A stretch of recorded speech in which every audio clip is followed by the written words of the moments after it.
Alright, guys, welcome to episode 3 of Healing with Gabe, the podcast you need to watch if you want to leave survival mode for good.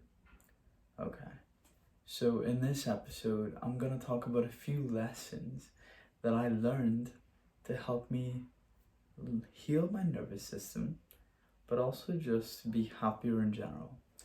I want to start with a story of how empathy changed my life and how I view my nervous system. So I was taking a sales call from my company, working tech sales, if you guys don't know.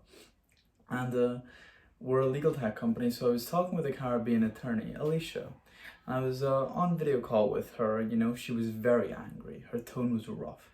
Her eyebrows crossed, and she's telling me, why the hell do I have to pay your company to access full cases when I pay the Law Association every year? And she was rambling on about her anger towards her company. And I sat there and listened to her. And at the end of her rant, I quietly said and nodded, yeah, if I was an attorney working in the Caribbean like yourself, I'd be very frustrated if I couldn't access the cases. Now, she was kind of taken back by that, and she dropped her guard, and her tone shifted to a more gentle tone, and she was like, oh yeah, I suppose you're right. And because she didn't expect me to say that, right? And I was like, because I empathized with her, because I listened to her, she was more inclined to hear about what our company can offer her. Now, you need to be empathetic to the people in your life.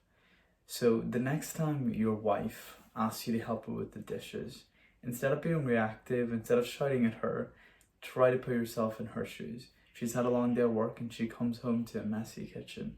She has a right to be angry if the dishes aren't done. And if your kids make a mess, try to not be reactive, because when you're reacting, you're putting your nervous system into survival mode. Remember that. Here, I'm going to tell you a secret. No one is going to do the work for you. No one is going to heal your nervous system for you. No one is going to do the meditation, the healthy eating, the exercise. No one is going to do that for you. So the change you want in your life, guess what? You're going to have to make that change. For the longest time, I've thought about starting my podcast. And I had all these fears and doubts. What if no one watches? What if I make a fool of myself on camera? What if I suck? Notice how all of these thoughts are what if thoughts. Okay, so what did I do? I bit the bullet and I took action. So what if I suck in the beginning? So what if no one listens to me in the beginning? I can only get better if I start. And by starting, you overcome the hurdle, and then you can build momentum and take the steps you need to heal your nervous system and change your life. And most of the time, our fear of getting started stops us from doing anything at all. Our fear of failing stops us from doing anything at all. I'm going to tell you a secret. If you lack motivation, do this instead. Last month, I could not be bothered. I could not be bothered to exercise. I could not be bothered to make content. I just felt like I was in a rut. So how did I fix this? I reminded myself of all the shit I overcame. Like, I dealt with chronic health conditions, anxiety, depression, living in survival mode for years, and I came out of that shit standing. So who's to say I can't face my current battles? Who's to say that I can't fight my demons and steer on? And I may not be perfect, but I'm a million steps further now than when I first started. I built an audience on social media, and now I've made my purpose to help people live out of survival mode, and I feel like I'm actually doing it. When some of you guys message me saying, oh, your videos have helped me a bunch, and have actually helped me live out of survival, and your tips, I watch them over and over again. It means so much, because it's like the shit I went through, other people are going through the same exact shit. And it is shit. Like, living in survival mode is so shit. Your nervous system is not supposed to make you feel like you're in a horror movie 24/7. So next time you feel unmotivated to heal your nervous system, ask yourself, what about all the battles you've already overcome? What about the losses you faced? What about the heartbreaks you felt? And maybe you got fired from your job. Maybe you lost someone close to you. You didn't plan for those things to happen. You didn't plan for life to do that to you, but you made it through, just like you'll make it through this. And just reminding yourself of the stuff you've overcome makes me realize, and should make you guys realize, that you are so much stronger than you think. Here's how I leverage my dopamine for motivation. Now, if you've ever followed Anna Lemke's work on dopamine, you would understand that dopamine is the molecule of more. Now, what do I mean by the molecule of more? Have you ever noticed if you're eating a cookie, even while eating that cookie, you want another cookie, but because of the first cookie tastes so good, it's not that the second cookie or the third cookie will give you the same feeling as the first cookie, but dopamine is the molecule or the hormone in your body where you want to seek what's outside of you. For example, I was playing a game of Dobble with my cousin and my sister the other day, and the first time we played it, the game was so fun and we kept playing it. We played a second game and a third game. Each time, the game was fun, but not quite as fun as the first game we played. But dopamine doesn't care. Dopamine doesn't give a shit. Dopamine just wants more of what you already want.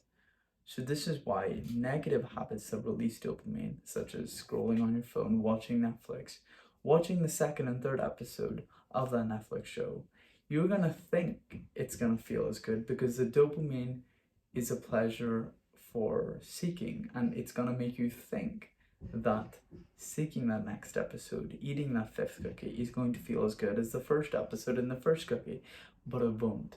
So if you understand that your intuition about dopamine can be wrong, especially in your bad habits, you can resist, wait, let yourself be bored, welcome the temptation, welcome the resistance, and let it be there. And that way you allow your dopamine system to reset.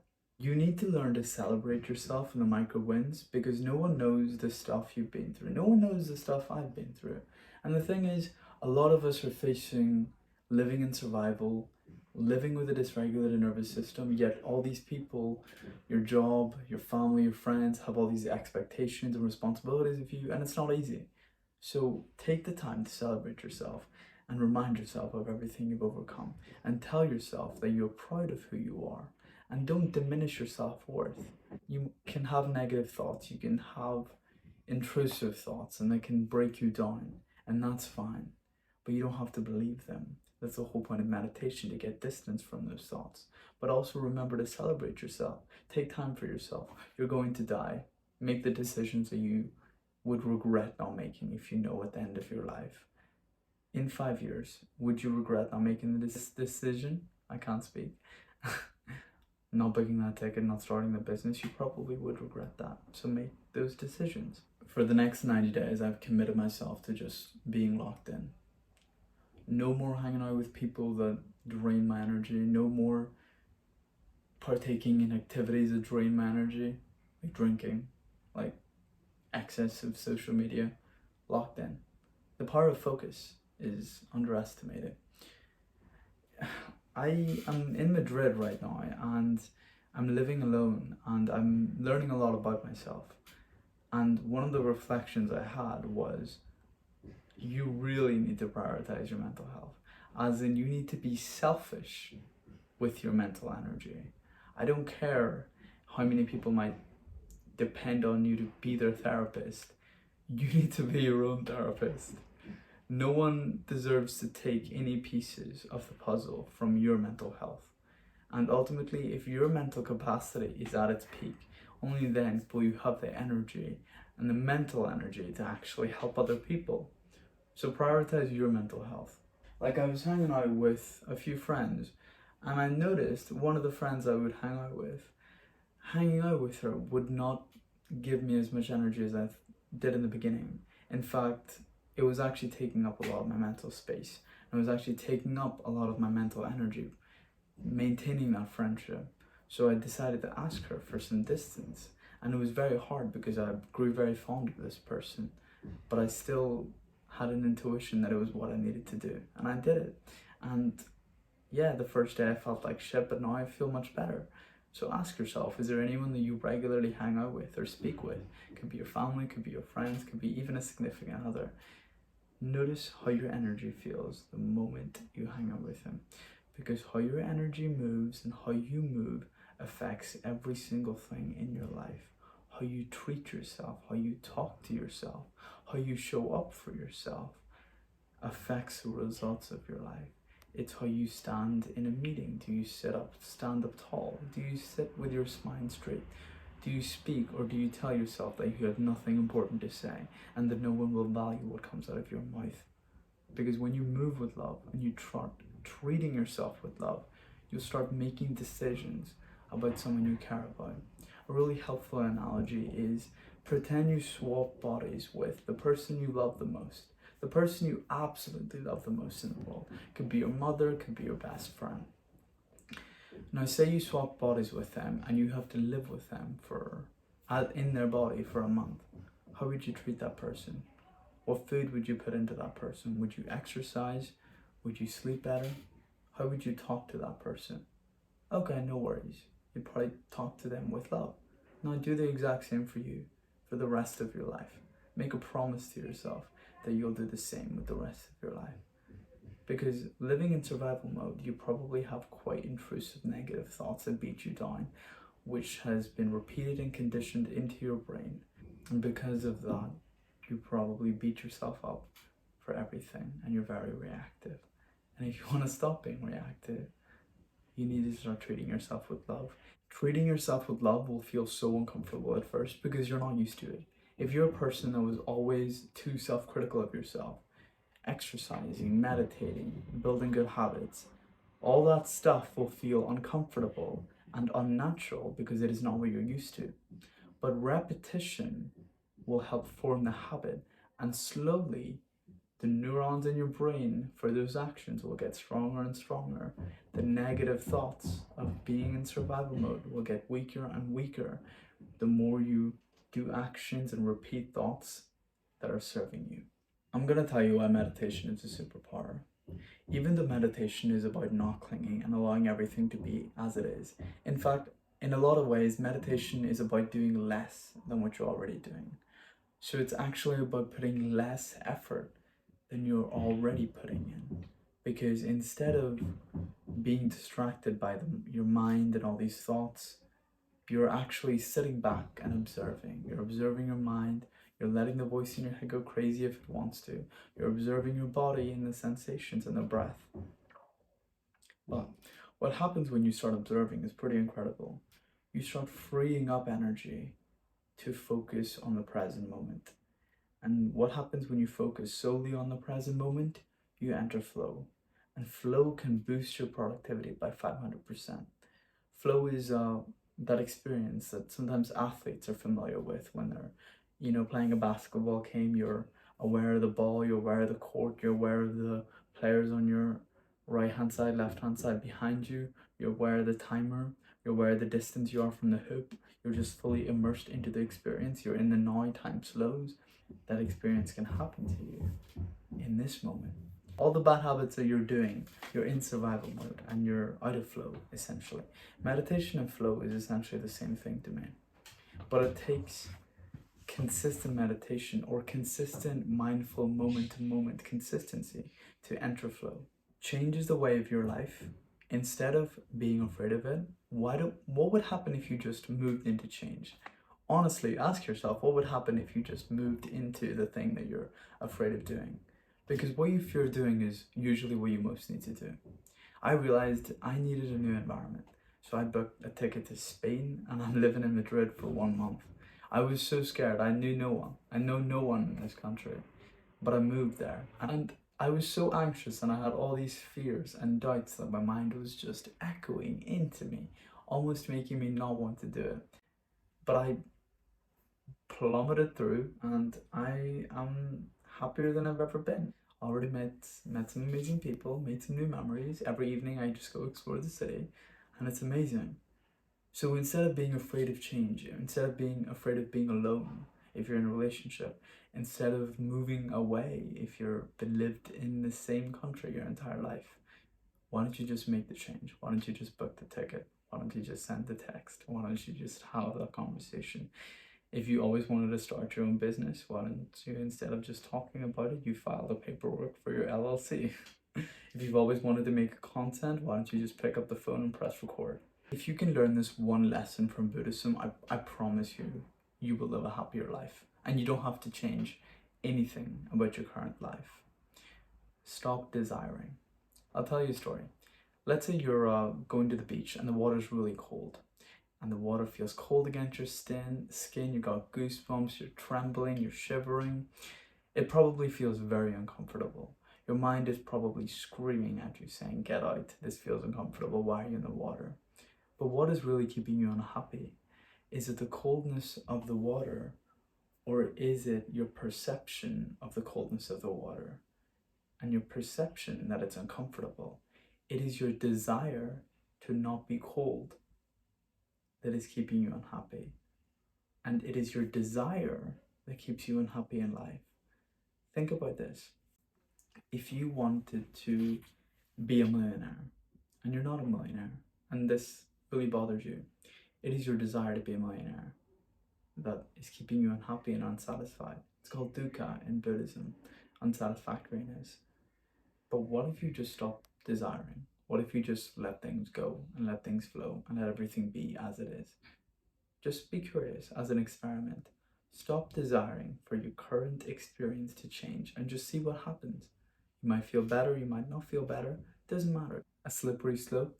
When you stop desiring for your current experience to change, you cannot stop desiring as an underlying desire for experience to change and make you feel better by not desiring. I'm gonna say that again. Or let's say I have a pain in my left leg. I am going to be like, okay, I no longer desire for the pain in my left leg to disappear. In fact, I'm just gonna be present with the pain in my left leg and just see where it goes. While I do that, I'm not going to be desiring to not desire the pain to go away, just so the pain can go away. I hope that makes sense. Here's how to really leave survival mode and stay out of survival mode for good. Every moment that you wake up to your mind and you wake up to a thought, that's a win. Each time you notice your breath, that's a win. Each time you stop clenching in your belly and you let your body relax, that's a win. Each time you notice yourself thinking or being lost in thought, these thoughts that are putting you into survival mode, that's a win.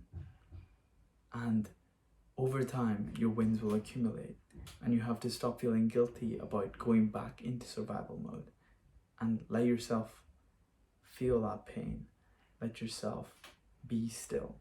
Each time you win moment to moment, each new moment is a chance to start again. And all it really takes is the effort of waking up from a dream. And ask yourself, how much effort does that really take? If you want to leave survival mode, stop hanging out with people that drain your energy. Just stop doing it. Like, why are you doing it? It's not worth it. Like, you know you shouldn't do it. And stop doing the shit that you know you should stop doing. Stop eating like shit. Stop not exercising. Stop spending all your time in your room. I know it's hard. But ultimately the person that is going to get the benefit from all this is you. So ask yourself, is it worth it? Are you worth it?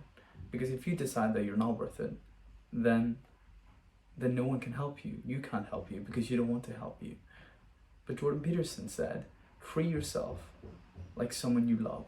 Treat yourself like someone that needs your help. Because right now, if you're living in survival mode, you need your help. You need your help to heal. And I say that with love. Because once you master the art of meditation, you can stay present. And even if you go back to being lost in thought, even if you switch back to being in survival mode, it's like a muscle you've trained, you can just be present. You have to let the fear of non-judgment and the criticism of being lost in thought, that'll be your biggest battle and the things you need to overcome. You really don't need drugs to feel high, and you really don't need to get drunk to feel confident. You can have a very strong out-of-body psychedelic experiences with meditation. Your brainwaves can slow to the point where you don't even feel like you're in your body and you are just this bliss and consciousness. It's pretty trippy. The states of consciousness you can achieve with meditation. Sometimes with these states of consciousness, if you're in a very deep transcendental meditation, you might not be able to be very social because you feel like you're floating, but it also feels like you're very aware at the same time. All right, guys, I hope that helped. Sorry for the background noise and audio. I'm in Madrid and there's construction going on. But here, stay tuned for episode 4. And subscribe to my email newsletter and join my Facebook group where I'll be teaching you everything I did to leave survival mode for good. Alright, take care, guys. Peace.